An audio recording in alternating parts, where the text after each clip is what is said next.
Paul George going to the Philadelphia 76ers may change the landscape of the Eastern Conference, and I'm here to break it all down. All that and much more on the Knicks Digest.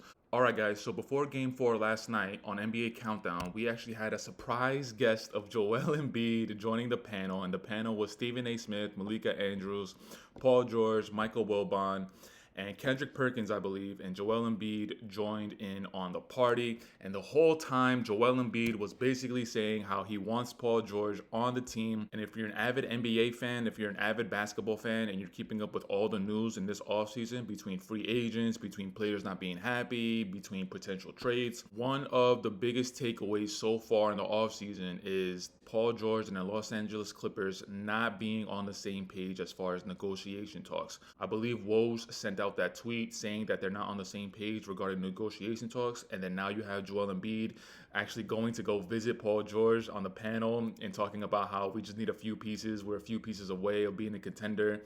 And when I saw that, man, it just got me to think. It got me to think about the Knicks, obviously. Obviously, this is not a Clipper YouTube channel. This is not a Philadelphia 76ers YouTube channel. This is a Knicks YouTube channel.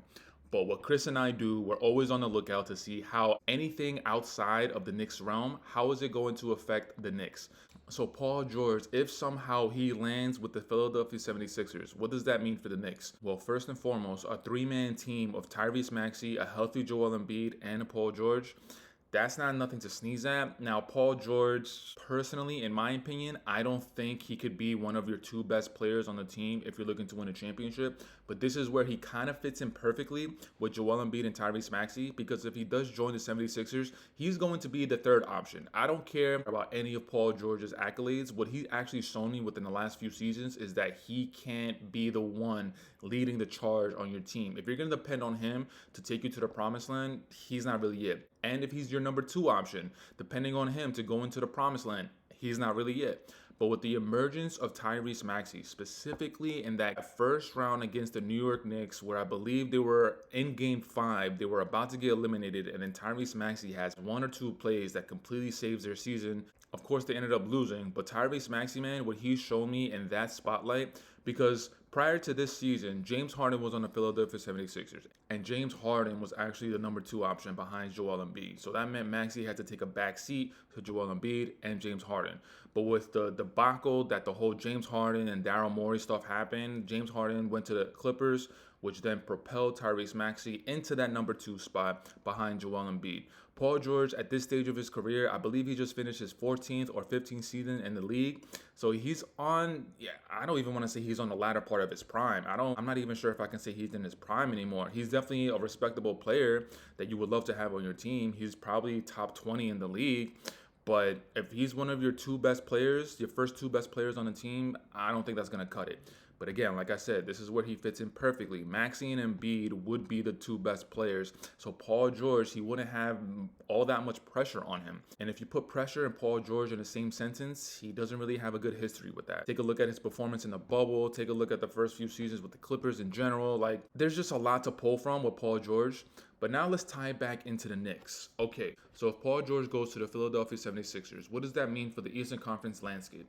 Okay, so now the Boston Celtics, they just finished losing in Game 4 to the Dallas Mavericks, which was my big surprise. I thought they were going to end up sweeping them. But going back to Boston for Game 5, I think if Jason Tatum and Jaylen Brown are really about that talk and are really about that life, they're trying to end this series as soon as possible, and they're going to try and end it in 5.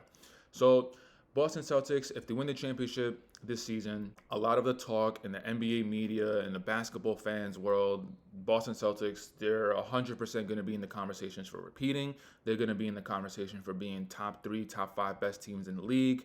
And then if you look at the rest of the Eastern Conference, you got the Milwaukee Bucks, you got the tandem of Giannis and Damian Lillard, part of the NBA top 75 team. So again, that's not nothing to sneeze at. This season was a huge nightmare for the Bucks, between injuries, between the chemistry between Dame and Giannis. Just nothing really worked out. Giannis got hurt a week or 2 weeks prior to the playoffs starting. Damian Lillard got hurt in the playoffs in the first round. So this was kind of a nightmare for the Milwaukee Bucks. But next season, they're gonna Damian Lillard and Giannis Antetokounmpo are gonna have a full training camp. And one of the things that's really slept on within the NBA world is chemistry and time. The more chemistry and time you have to build with your teammates, with your coaching staff, with everything regarding the organization, the better chances you have of having a successful season. So we always gotta have Milwaukee Bucks in the conversation as being one of the contenders in the Eastern Conference.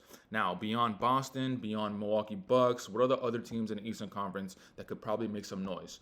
Cleveland Cavaliers. Now, there's a rumor going on right now that Donovan Mitchell is actually inclined to sign a max extension with the Cleveland Cavaliers. Tying it in with the Knicks, there's always been that rumor that Donovan Mitchell wants to come to the Knicks, but it looks like he's probably going to stay with the Cleveland Cavaliers. But having said that, there's also been rumors, there's also been news outlets saying that if Donovan Mitchell signs that contract extension with the Cleveland Cavaliers, Darius Garland is actually going to want out. Depending on if Darius Garland leaves and depending on if they do it in a sign and trade or a trade, I don't know exactly how it works out, but depending on the players that they would get back, that is what we need to see before we put Cleveland Cavaliers in the Eastern Conference contenders. We need to see the type of players that they sign if Darius Garland does leave, if Donovan Mitchell does sign that contract extension. Evan Mobley, I believe he just finished maybe his third or fourth season in the league. He's still not the player that I personally think that he needs to be. He really needs to develop a shot. Right now, he's playing off of raw talent. He's playing off of raw athleticism. And there's been a lot of comparisons that people are giving him to KG, and I can see the comparisons. He's lengthy. He's able to move his spy. He could switch 1 through 5. But what I think is really hurting the Cleveland Cavaliers right now is that log jam in the paint between Jarrett Allen and Evan Mobley. If you're two starting bigs, especially in today's NBA landscape, if you guys are not able to have a jump shot, it could be a mid-range jump shot. It doesn't necessarily have to be in the three-point line.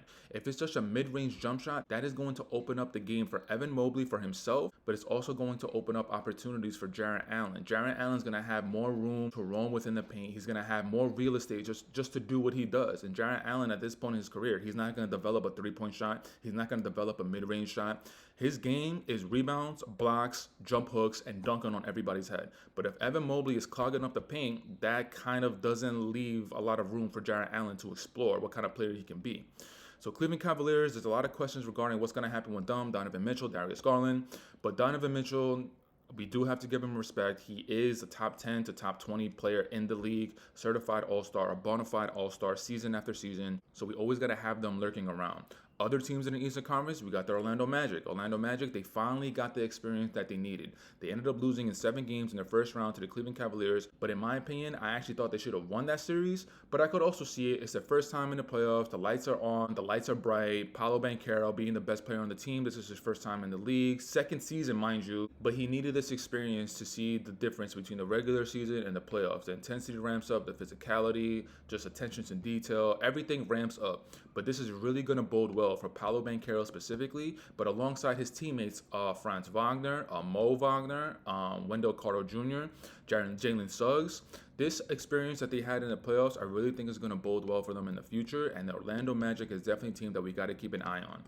The Indiana Pacers, even though, in my opinion, behind Boston, they might have had one of the easiest routes into the Eastern Conference Finals. First round, they go up against Milwaukee Bucks. Giannis is not playing. Damian Lillard hurts himself in the first or second game of the series. And then after that, they go against the depleted New York Knicks, who basically, whoever was on the court by the time Game 5, Game 6, and Game 7 happened, they were complete skeletons on the floor. So the Indiana Pacers, kudos to you guys that you were able to take advantage. But then what ended up happening in the Eastern Conference Finals, you guys ended up getting swept by the Boston Celtics. So what does that really say about your team?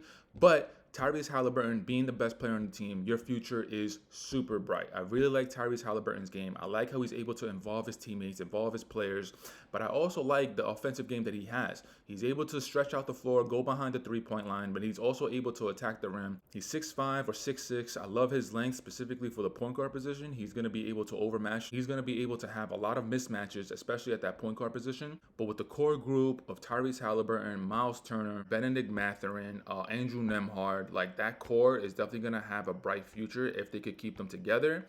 And again, this is going to bode well for that core group for the Indiana Pacers. The experience going deep into the playoffs, going to the Eastern Conference Finals. Now they know what it takes in order to actually be competitive in the Eastern Conference Finals, and they know what it takes to go and have deep playoff runs. And of course, we got to talk about the Miami Heat. Now, right now with the Miami Heat, there's a lot of things going on surrounding Jimmy Butler, if he's going to re-sign with the Heat. Pat Riley had that press conference basically giving his thoughts about that video that was swirling around on the internet. Somebody asked Jimmy Butler, and he was out at some random event, and he was saying how, like, if he was healthy, Boston definitely wouldn't have been in the Eastern Conference Finals. He definitely talked about the Knicks, saying that they wouldn't even been competitive in the playoffs. And then Pat Riley gave his 2 cents, saying that, like, if you're home when the playoffs are going on, you need to shut up and you need to focus in on yourself.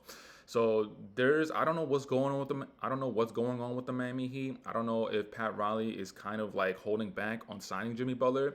But then there's also been reports, if you've been following NBA Twitter, you've seen Jimmy Butler and the link to the Golden State Warriors.